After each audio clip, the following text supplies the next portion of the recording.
Hey yo, what up everybody? How y'all doing out there today? Where my big dogs at? Aru. Where my lady cats at?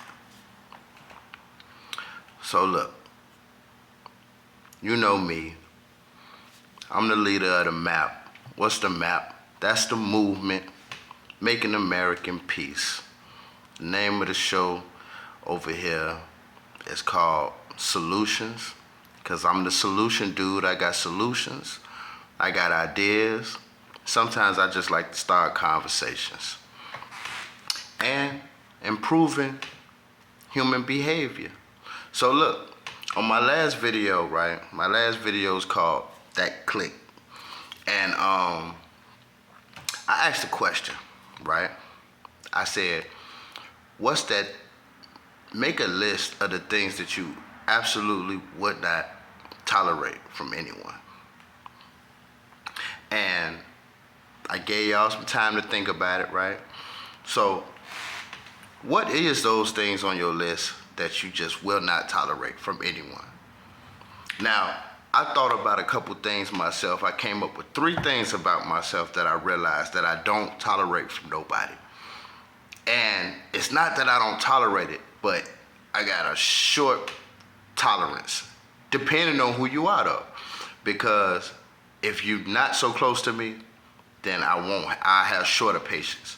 If you closer to me, then my patience will be it'll be expanded, right? So one thing I said in the last video is I'm big on respect. Like, I can't make you respect me, right? But the thing about it is, I give respect, so I expect respect back. And I don't give respect simply because I think that you're better than me or that I want to be like you or anything like that. I don't put nobody above myself. I simply give respect just off the fact that you're a person just like I'm a person. And you want respect, so I give respect. I want respect, so I give respect. It's just that simple. And if you can't take that in like an adult, like a mature person, like a caring person, then I can't be around you. And I don't hate you. I ain't got nothing bad to say about you or nothing like that. But I can't be around nobody that don't respect me or don't treat me with respect. Because the way that I look at it, right, is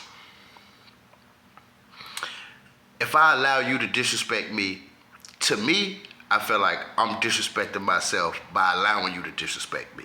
Because that's a choice. It's a choice to choose to disrespect somebody.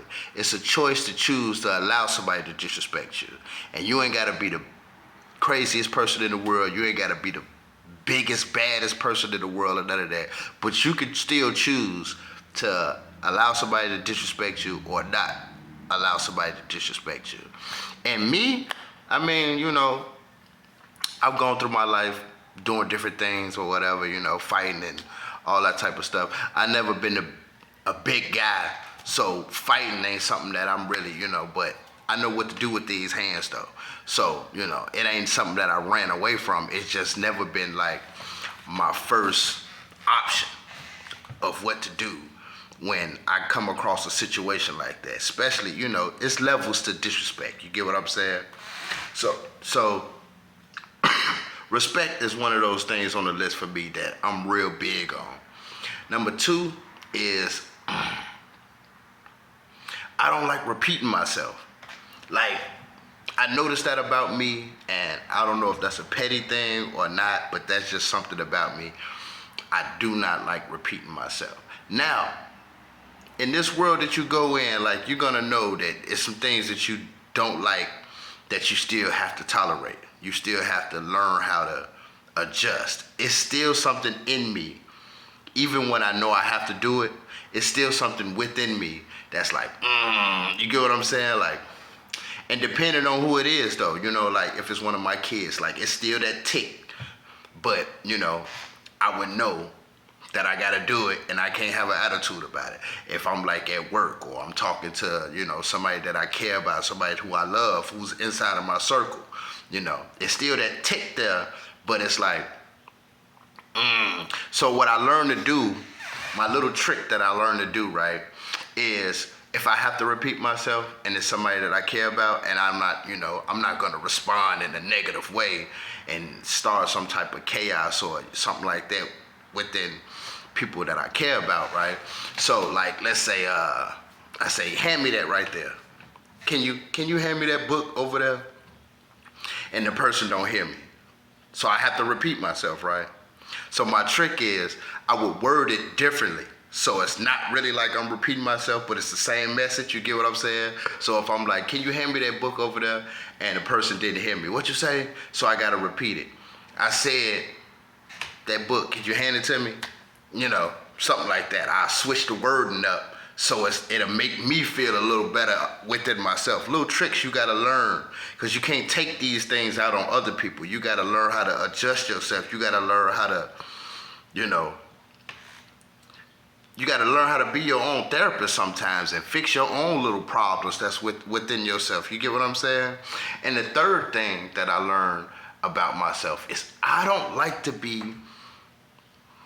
like interrogated. And if you know what I mean by that, like, okay, so my thing is I give a person, like if you're going to ask me questions to get to know me, okay, I give you 3 questions. Ask me 3 questions. 3 questions that you want to ask. You can ask me back to back to back. But if you go further than that, it's going to irritate me. And depending on the type of conversation it is, like I need some room in between that. Like you can't just keep asking me question. It's gonna make me feel uncomfortable. I had some things with the law or whatever like that, you know what I'm saying, in my childhood, growing up in my younger 20s and stuff like that. So, it's just something about me. I feel interrogated and it makes me feel very, very uncomfortable. So I always try to tell people, like, you got 3 questions. Ask me whatever you want to ask me. I'll answer them. But it stops after that. You get what I'm saying? So I asked that question, right? And I gave y'all my answers, right? But it don't necessarily mean for me that I'm willing to cut people off when they do those things. No. I'm all about forgiveness, see?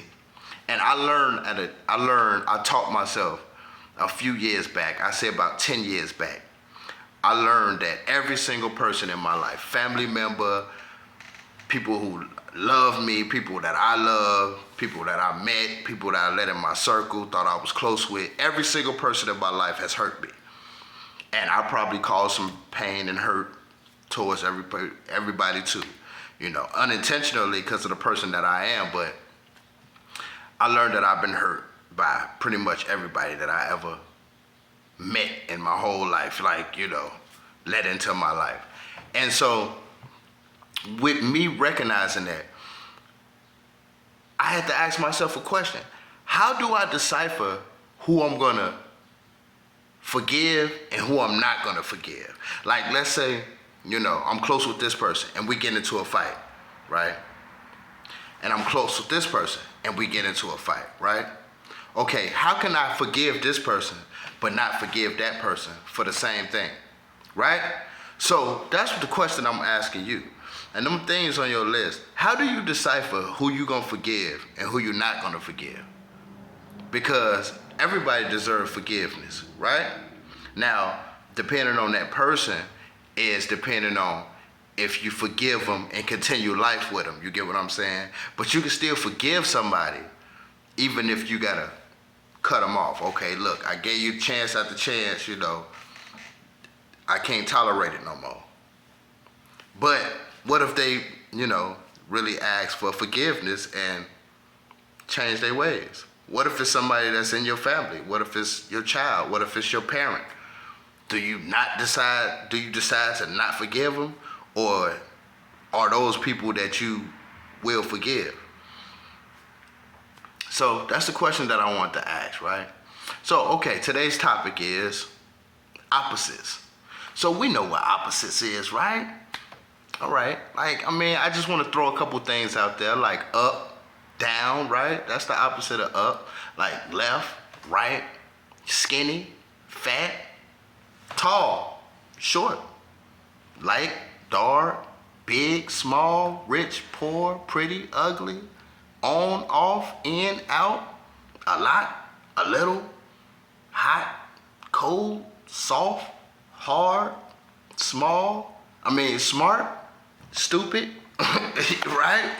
So I always been intrigued. I always been interested in opposites. So I want to have a little light conversation about this. You know what I mean? And hopefully we can get some type of solution out of this, right? Where my dog's at?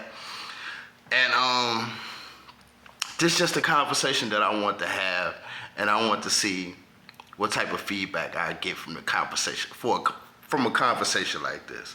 So think about it, right? You got some words that got double meanings to them. Like you got right and left, right? Then you got right and wrong, right? And think about it. You got words like good and bad. But this is something that I always wonder. Why do people, if the opposite of good is bad, why do people say evil and good?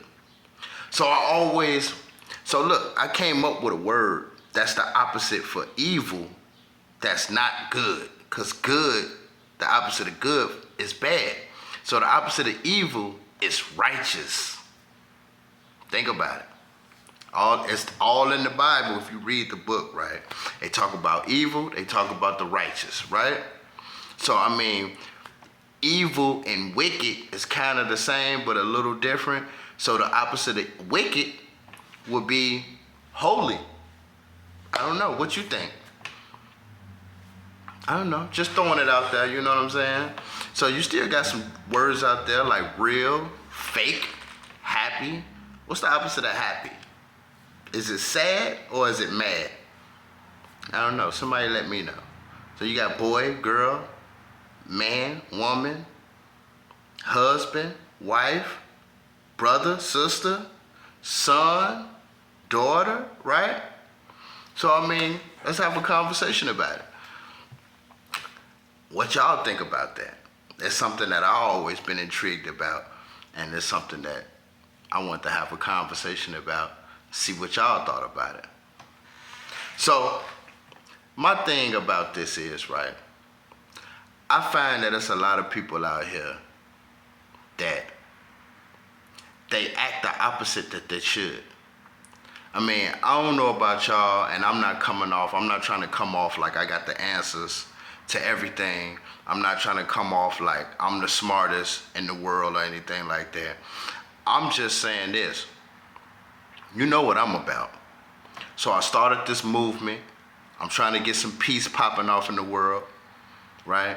It's something that I don't see nobody else trying to do, especially using the technology that we got now, that we can be able to reach people, all across the world and just make a video about it and talk about it and start a conversation So, I'm trying to get people to participate in the movement so I can create some peace, right?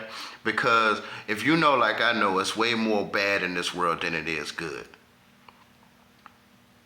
And if you agree with me on that, how do you feel about that? And if you feeling some type of way about that, it can't be positive. I don't think nothing positive about it. We know that there is some positivity in this world, but there's a lot more negativity in this world than it is positive. And what are we doing about this though? Because I find it that more and more of us are separating.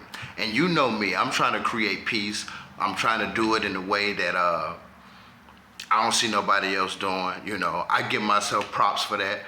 I feel I deserve a little credit for it, And I see that a lot of people are separating instead of coming together. And think about it. That's the opposite of our purpose. Our purpose as human beings are not to be off on our own. Our purpose as human beings are to be together. And look at the hands. Look at our hands, right? We got fingers that make hands, right? How much damage can you do if you poke somebody with one finger? But think about if you put them all together and you strike a mighty punch, right? a mighty blow, right? So, I mean, that's what the whole purpose of this movement is all about. That's what the map is all about, trying to bring us together, throwing out some solutions. It might not be the best solutions in the world, but if we give it a try, I think that we could do better than worse. So I'm throwing out some solutions of how we can come together. I'm throwing out some solutions of how we can stay together. I'm throwing out some solutions of how we can have fun and enjoy each other more, so that we would not hesitate or be so hesitant to come together. Because I find it nowadays that it's like people get off of creating chaos. You know what I'm saying? Like I'm truly convinced that if you tell somebody, like if you get cool with somebody, you build a friendship with somebody, or you build a relationship with somebody, and you tell them like, man, this is a big no-no for me. Like, I'll tell you something else about myself. Like for a long time, I just got over this, as a matter of fact. It's not like a fear, it's like a strong dislike.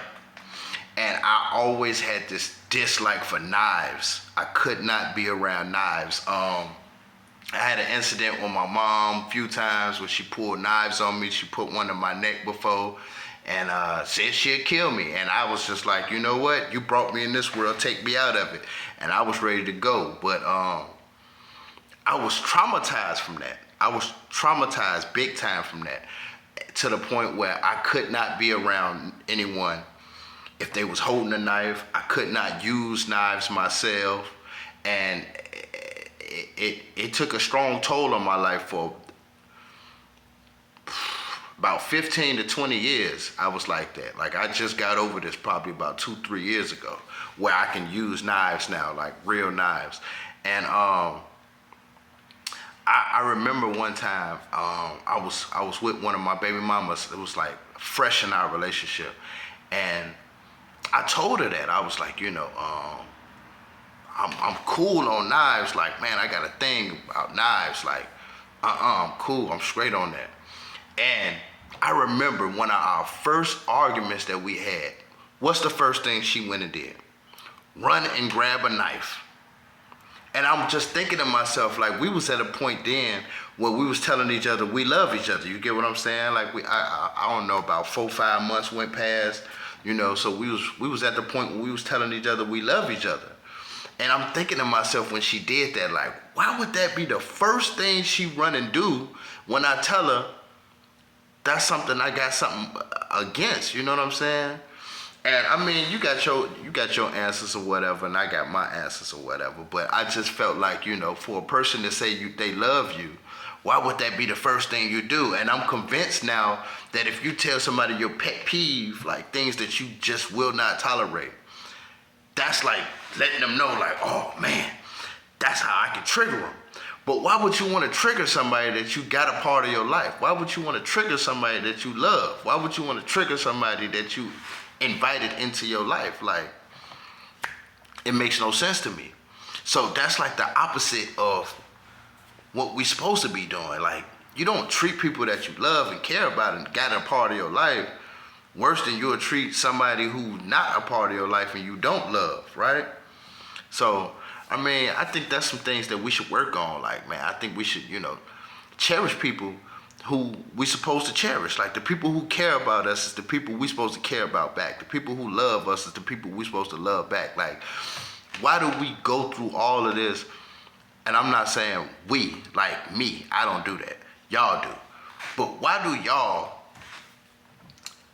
go all out of y'all way to impress people who don't care about you?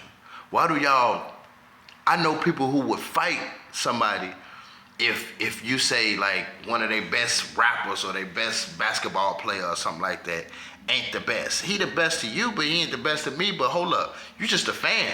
You don't know that person personally. I don't know that person personally. They would fight you over this person that they don't know personally, and this person don't know them. But they won't fight for their own friends. They won't fight for their own family. They won't fight for their own parents or their own kids. You get what I'm saying? Like, that's backwards to me. That's The opposite of how it should be. Like, you don't care about somebody's kids more than you care about your own. I mean, if you did equally, that's cool, but it still would make more sense if you cared more about your own kids more than you care about somebody else's kids. Even if it's a small amount, even if it's a large amount. You get what I'm saying? So, I mean, what's some more opposites though, people? Right? What's the opposite of peace? War. What's the opposite of fight? The opposite of fight is truce. Or you could say embrace. What's the opposite of an angel? A demon. Wouldn't you say? What's the opposite of, I mean, you get where I'm going at with this, right? Love, hate. Which side do you lean on though? Who are you? So I just wanted to throw this conversation out there. A little on the lighter side, something to just talk about. For the people who be hitting me up and we had conversations on these topics, I appreciate it. Continue to hit me up. I like doing these videos. It's my therapy. I like to know that I'm doing something to at least make a positive impact on this world, whether it's paid attention to or not. At least I attempt to do it, at least I put my energy into it. I'd rather put my energy into something good than put my energy into something bad. One thing I noticed about this world is there's two kind of bads and there's two kind of goods. There's the kind of good that you do and you get rewarded for it. And it's the kind of good that you do that you get punished for. It's the kind of bad that you do that you get punished for. And then it's the kind of bad that you do that you just somehow get rewarded for. But you got to decipher what type of person you is and what type of person you want to be. What's best? To put more good seeds in this world or put more bad seeds in this world? Because you got to understand, you live in this world. Your children live in this world. Your parents live in this world. I'm trying to bring us all together, people. So with that being said, love having these conversations with y'all. Love throwing out these ideas and these solutions. One love and peace. Have a good day, people.